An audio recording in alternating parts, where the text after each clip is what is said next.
Satu-satunya ibadah yang sering kita lakukan dari sekian banyak ibadah yang ada, pahalanya hatta yaumil qiyamah. Kenapa? Karena sedekah ini setiap dimanfaatkan atau digunakan oleh umat Islam, maka itu akan berjalan sampai dunia kiamat. Orang berzikir itu disebut sedekah. Orang berjalan ke masjid itu sedekah. Orang memberi nasihat itu sedekah. Orang yang tersenyum kepada orang lain itu sedekah. Makanya disebut tabassumuka fi ahika laka sedekah. Tersedau marbakum, obati penyakitmu. Itu lebih dulu. Kenapa tidak memerintahkan sedekah baru memberitahu manfaatnya? Sama dengan sholat. Ketika engkau sholat, manfaatnya begini. Ketika engkau sholat, manfaatnya begini. Tapi kenapa sedekah ini didahulukan? Dau mardakum, obati penyakitmu. Jadi lebih dulu disebut dau mardakum bisedekah. Nah, kenapa? Karena ternyata cuma kadang-kala kita kalau sedekah itu bahkan sedekah begini. Sedekah itu sebenarnya membuka jalur rezeki. Kan saya kasih analogi sederhana. Saya sering jelaskan sedekah itu dengan sistem analogi sederhana begini. Sedekah itu, Pak, kan rezeki sudah ditetapkan oleh Allah, sudah ditentukan. Tapi rezeki yang banyak ditentukan di Lauhul Mahfuz itu tidak akan turun kalau Bapak tidak buat jalan.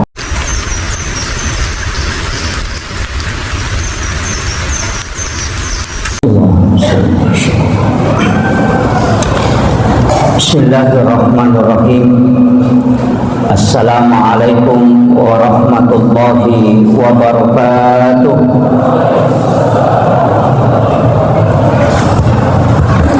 Alhamdulillah rabbil alamin wa bihi nasta'in wa ala umuri dunya wa din. Asyhadu an la ilaha illallah wahdahu la syarikalah wa asyhadu anna Muhammadan abduhu wa rasuluhu al-mab'uts rahmatan lil alamin.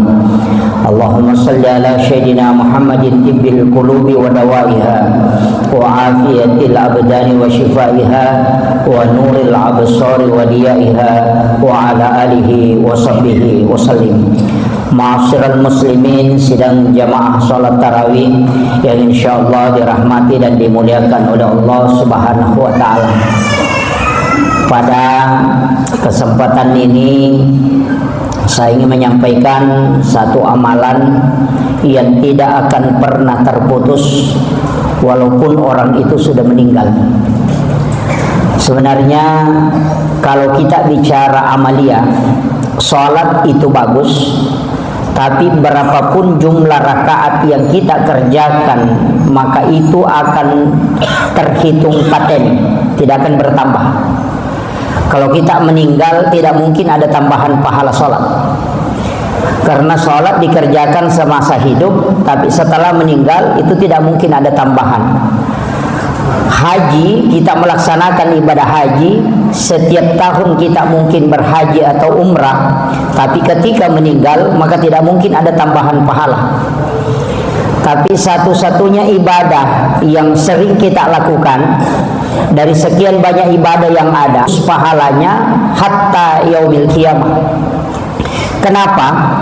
Karena sedekah ini setiap dimanfaatkan atau digunakan oleh umat Islam, maka itu akan berjalan sampai dunia kiamat. Itulah sehingga kenapa seandainya ada orang yang meninggal kemudian diberikan kesempatan oleh Allah untuk dikembalikan ke dunia umurnya, walaupun hanya mungkin 5 menit, satu saja yang dia minta, pasti dia akan bersedekah.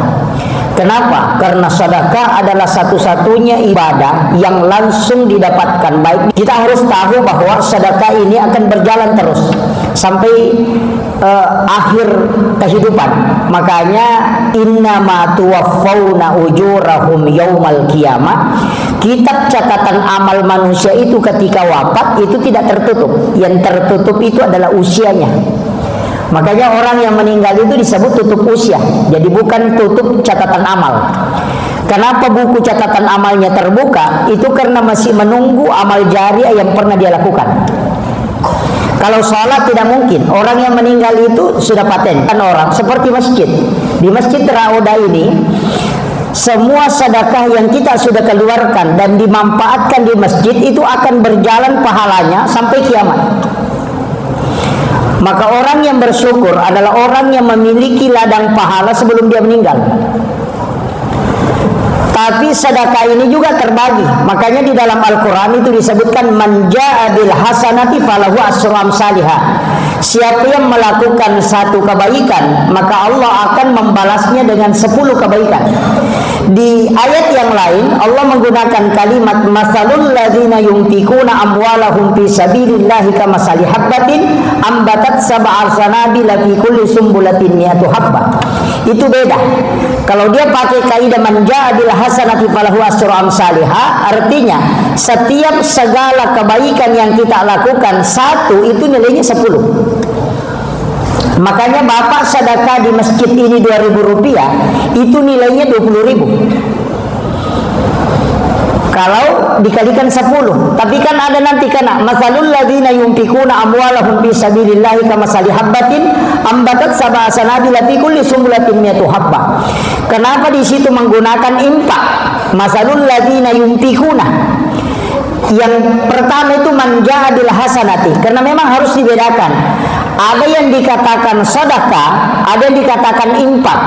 Kalau sedekah itu masih umum. Makanya sedekah itu bukan berarti mutlak harus materi, Pak. Orang berzikir itu disebut sedekah. Orang berjalan ke masjid itu sedekah. Orang memberi nasihat itu sedekah. Orang yang tersenyum kepada orang lain itu sedekah. Makanya disebut tabassumuka fi ahika laka sedekah. Tersenyum kepada orang itu sebenarnya adalah sedekah. Makanya kalau mengatakan sedekah bisa bukan dalam bentuk materi, bisa dengan bentuk nasihat, bisa dengan dalam bentuk zikir, bisa dalam bentuk berjalan kepada kebaikan. Itu semua dianggap sedekah. Tapi kalau berbicara infak itu sudah kelipatannya besar. Infak. Jadi kalau harta yang bapak keluarkan bisa mungkin kita keluarkan 2.000 rupiah, tapi nilainya bisa 20 juta. Kenapa? Karena dimanfaatkan. Maka bapak bersedekah di masjid ini itu kembalinya ke kita. Dan sebenarnya begini, saya selalu mengatakan kenapa hadis-hadis itu lebih banyak membahas tentang sedekah, itu selalu mendahulukan. Saya kasih contoh satu hadis Nabi, dawu mardakum bis sedekah, itu lebih dulu disebut. Dawu mardakum, obati penyakitmu, itu lebih dulu. Kenapa tidak memerintahkan sedekah baru memberitahu manfaatnya? Sama dengan sholat. Ketika engkau sholat manfaatnya begini, ketika engkau sholat manfaatnya begini. Tapi kenapa sedekah ini didahulukan? Dawu mardakum, obati penyakitmu. Jadi lebih dulu disebut dawu mardakum bis sedekah. Nah, kenapa? Karena ternyata sedekah ini walaupun orang tidak ikhlas, Pak, saya kasih garis bawah, walaupun orang tidak ikhlas, riya dalam bersedekah pasti dia dapat. Pasti dia dapat, walaupun riya. Makanya saya punya resep dan ini ulama yang sampaikan, dan saya punya silsilah ngaji ke ulama itu jelas. Guru tak mengatakan begini, kalau orang sedekah dengan riya pasti dia dapat. Masih dapat. Kenapa? Itu di dunia, Pak. Di akhirat, oh tunggu dulu, belum. Ini masih bicara dunia dulu. Jadi orang yang sedekah karena riya pasti dapat di dunia. Untuk di akhirat belum tentu. Makanya Nabi itu caranya untuk menyelamatkan orang yang sedekah riya itu dibalik doanya, dibalik. Jadi sedekah itu dibalik doanya. Bukan yang bersedekah disuruh berdoa, tapi yang menerima sedekah disuruh mendoakan orang yang bersedekah. Itu caranya Rasulullah. Maka agama ini Pak hebat sekali, gitu. Karena orang yang bersedekah belum tentu ikhlas betul. Boleh jadi karena ada keinginannya, mau jadi caleg misalnya, jadi anggota dewan misalnya, mau jadi bupati, atau mau punya pejabat. Makanya kemungkinan ada tendensinya sehingga doa ini dibalik oleh Nabi. Orang yang menerima sedekah disuruh berdoa. Siapa yang disuruh doakan? Doakan orang yang menyerahkan kepada orang menyerahkan sedekah kepadamu. Jadi siapa yang kasih kita sedekah, kita doakan. Kalau orang yang bersedekah tadi riya, kemudian yang berdoa ini dengan ikhlas, itu bisa berubah, Pak. Itu Itu hebatnya itu, caranya agama menyelamatkan kita. Bapak mau jadi orang baik, ibu mau jadi orang baik, gampang, bukan sholat. Kalau bapak mau dinilai orang baik, gampang saja, bukan sholat. Kalau bapak jadi preman 10 tahun, datang ke kampung bagi-bagi sedekah setiap hari 1 minggu saja, orang kampung pasti bilang orang baik itu, padahal baru 1 minggu. Bisa diteliti itu. Makanya caleg Pak, biasa nanti mau pemilihan baru datang. Baru kita bilang, baiknya Bapak, baru 5 tahun tidak pernah muncul. Kan begitu. Kan begitu. Kenapa? Karena memang sedekah itu bisa menutup. Saking bagusnya orang dermawan Pak, biar orang kikir senang sama orang dermawan. Tapi saking jeleknya orang kikir, biar orang kikir tidak suka sama yang kikir. Iya. Coba ada biasa orang kikir, nanti bilang kikirnya si anu, padahal dia lewat-lewat kikirnya. Ya, makanya orang yang dermawan, dan ingat, orang yang dermawan itu selalu didoakan oleh para malaikat. Saya kasih tahu Pak, ini apalagi ini bulan Ramadan, ini kesempatan. Tidak ada bulan dalam 12 bulan ini Allah melipat gandakan pahala itu sampai pahala sunnah sama kedudukannya wajib. Kalau Bapak mau tangkap hadis ini bahwa orang yang beribadah di bulan Ramadan, ibadah sunnah itu sama dengan wajib. Ibadah wajib itu sama dengan 10 wajib di luar Ramadan. Artinya apa? Mesti Bapak tangkap istilah ini. Orang yang bersedekah itu hampir kalau kita ambil kesimpulan sederhananya bahwa sama dengan zakat. Sedekah wajib. Jadi kalau Bapak dulu di luar Ramadan, banyak tahun-tahun yang kita lewati kita tidak berzakat, maka gunakan di bulan Ramadan ini. Cuma kadang-kala kita kalau sedekah itu, bahkan sedekah begini, sedekah itu sebenarnya membuka jalur rezeki. Kan saya kasih analogi sederhana, saya sering jelaskan sedekah itu dengan sistem analogi sederhana begini. Sedekah itu Pak, kan rezeki sudah ditetapkan oleh Allah, sudah ditentukan. Tapi rezeki yang banyak ditentukan di Lauhul Mahfuz itu tidak akan turun kalau Bapak tidak buat jalan. Contohnya begini, saya kasih contoh. Bapak pernah lihat mobil tangki toh? Pernah lihat mobil tangki? Pembawa solar itu. Berapa liter itu tangkinya? Hah? 50.000 liter. Pertanyaannya, kenapa mobil tangki itu biasa masuk di Pertamina isi solar, padahal 50.000 liter dia bawa?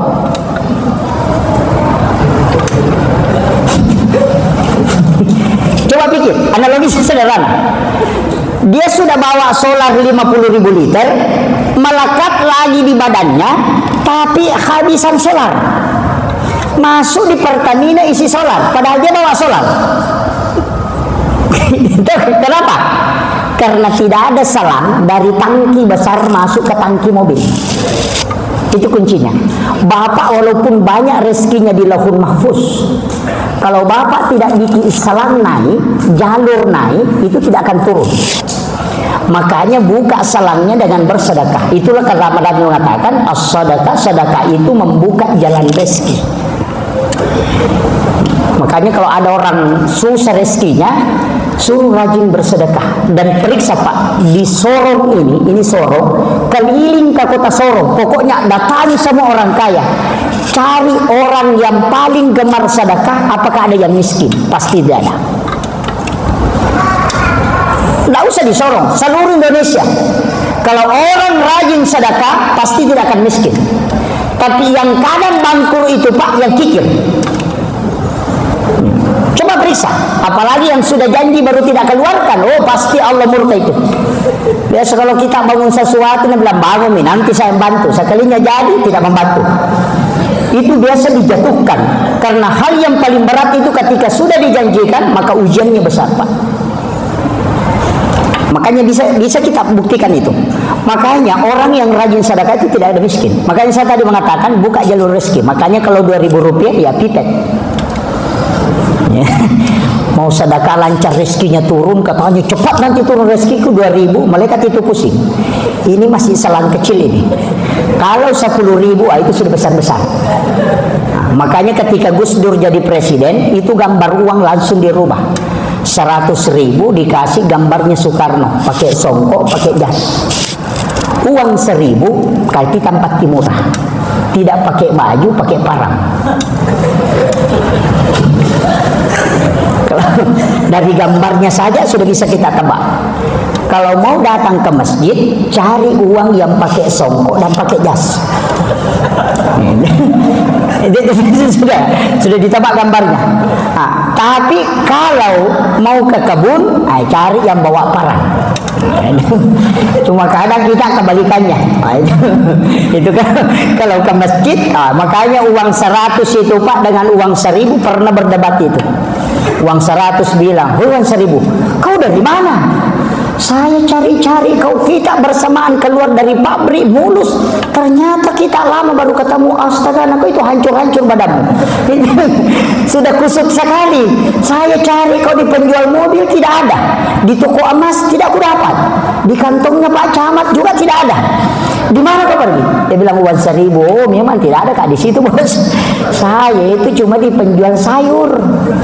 Nah, kalau kau cari saya di penjual sayur, bilang warna 100 woy, kasihannya kamu itu. Saya cari kau di tempat-tempat ber-AC tidak kudapat. Langsung uang 1.000 bilang, ada juga tempat uang 100 tidak kudapat kok. Dia bilang di mana? Bilang di celengannya masjid. Langsung uang 100 bilang, oh iya ada boka ikut, tapi kalau saya ditarik didorong Kak kembali masuk. Dan bilang salah tarik kalau saya diambil. Nah ini kadang-kadang juga memang kalau kita ambil uang 100 dapat, wah didorong lagi.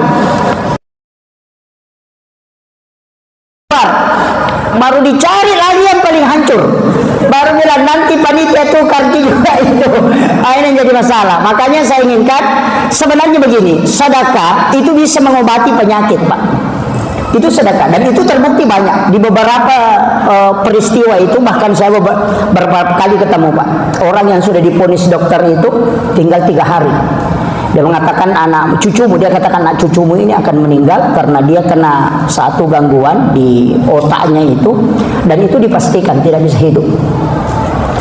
Hanya karena sedekah. Dan tengah malam itu ada yang membawakan susu di tempat susu kecil, kemudian diberikan CCTV betul masih hidup dan dia sudah hafal Quran 30 juz. Masya Allah. Apa yang dilakukan orang tuanya, dia siapkan uang, bukan orang tuanya, neneknya, dia siapkan uang itu sekitar hampir 10 juta hanya persiapan untuk mengakikah cucunya. Dia mengatakan nanti kalau cucuku lahir, uang ini saya gunakan untuk akikah. Dan ternyata lahir, dokter ponis bahwa akan meninggal dalam hanya 3 hari itu, tidak lebih.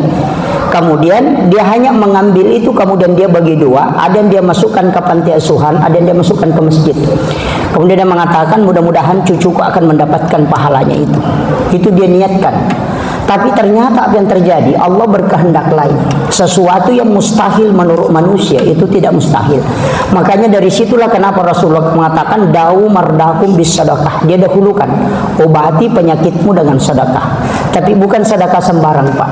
Kalau kita punya penyakit kanker, operasinya mungkin 10 juta, baru sedekah 5.000 rupiah, baru mau sembuh, malaikat juga pusing. Tidak kesampaian, masa 5.000? Makanya itu kan bagaimana kuncinya begitu. Jadi sedekah itu sama dengan lidi, Pak. Sapu lidi itu ketika batunya besar, kalau 1 lidi saja kita pakai untuk menggerakkan batu itu mustahil. Tapi ketika 100 lidi kita pakai untuk menggerakkan itu bisa memindahkan. Makanya dikatakan sedekah bisa menolak bala. Jadi untuk menolak bala itu bisa dengan sedekah, Pak. Tapi ingat kalau bala itu besar jangan 2.000. Iya, karena kalau orang Pak puting beliung bersedekah 5.000, enggak pasti kena rumah itu pas di tengah. Kenapa tidak bisa bergeser? Makanya kan kuncinya di situ. Bapak juga harus kali-kali dengan kehidupan dunia, Pak. Makanya agama itu tidak lepas dari akal. Kuncinya begitu. Tapi ada orang berpikir begini, ini sudah 1/2 jam ini. Oh, ya. Terakhir. Nah, ada orang berpikir begini, wah kan Ustaz kan begini. Kalau kita kasih ke situ kan itu untuk orang. Masa tidak kerja baru kita kasih? Dia tidak miskin itu Pak Ustaz. Dia cuma malas. Dia begitu. di sini kadang orang tidak tahu, Pak, bahwa apapun yang Bapak keluarkan dan dimanapun tempatnya itu bukan untuk orang, itu untuk kita. Makanya Allah kasih tahu, kau kasih dia 1, saya janjikan kau 10. Makanya tagih yang 10, Pak. Mengatakan bagaimana maksudnya? Oh, saya kasih tahu begini. Analoginya sederhana. Bapak pernah lihat orang memancing di laut? Atau pernah memancing di laut? Saya mau tanya, kalau orang mancing di laut itu mata pancing diisi cacing. Itu saya mau tanya, itu cacing untuk ikan atau untuk pemancing? Kalau untuk ikan, jangan kasih pancing, Pak. Cacing saja dilempar turun. Coba pikir. Coba pikirkan. Kalau Bapak mancing di laut, itu kan namanya mancing. Itu kan mata pancing dikasih cacing. Itu cacing untuk ikan atau untuk kita? Kalau untuk ikan, jangan kasih pancing, Pak. Cacing saja dilempar turun karena kita mau kasih makan ikan. Kan begitu? Kenapa dikasih pancing? Karena itu memancing supaya kita dapat. Jadi hakikatnya pancingan itu hanya untuk mendatangkan yang besar. Makanya ada namanya niat sedekah, ada doa sedekah. Makanya kalau celengan lewat, jangan lempar saja uangnya masuk. Titip sama Allah, kasih tahu, saya punya hajat ya Allah seperti ini di dunia, mohon kabulkan dengan janjimu yang pasti. Masukkan nih, baru dorong. Yang karena Allah tanpa nama. Ini yang masalah. Nanti malaikat dikasih tahu sama Allah, apa yang dia minta? Tanpa nama katanya. Makanya Bapak tidak dapat. Assalamualaikum warahmatullahi wabarakatuh.